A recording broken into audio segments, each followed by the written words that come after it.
আসসালামু আলাইকুম। India tour of Bangladesh নিয়ে নতুন আপডেট আছে। সেটা হচ্ছে ইন্ডিয়া কবে বাংলাদেশে আসছে এবং কয়টি করে ম্যাচ খেলছে তার জন্য। সো ইন্ডিয়া বাংলাদেশের সাথে ৩টি ওডিআই এবং ৩টি টি-টোয়েন্টি খেলার জন্য ১৩ই আগস্ট বাংলাদেশে আসছে। সো প্রথম ওডিআইটা শুরু হচ্ছে ১৭ই আগস্ট ভেন্যু মিরপুর। সেকেন্ড ওডিআইটা হচ্ছে ২০ই আগস্ট ভেন্যু মিরপুর।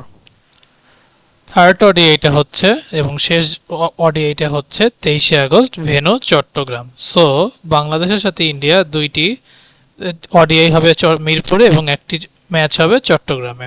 এরপর টি-টোয়েন্টিটাও প্রথম ম্যাচ শুরু হবে চিটাগং দিয়ে। প্রথম ম্যাচটি হচ্ছে ২৬শে আগস্ট ভেন্যু চট্টগ্রাম।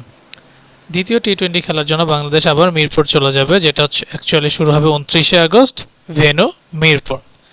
তৃতীয় এবং শেষ টি-টোয়েন্টি খেলবে ৩১শে আগস্ট ভেন্যু মিরপুর। সো আশা করি বাংলাদেশ ভালো কিছুই করবে, হয়তো বা এবার আমরা নতুন কোনো স্কোয়াডও দেখতে পারবো। এরকম নতুন নতুন ভিডিও দেখার জন্য এবং আপডেটেড ভিডিও দেখার জন্য আমার চ্যানেলটি সাবস্ক্রাইব করে পাশে থাকবেন, বেল আইকনে ক্লিক করে রাখবেন এবং যারা ফেসবুক থেকে দেখছেন লাইক এবং ফলো করে থাকবেন। ধন্যবাদ।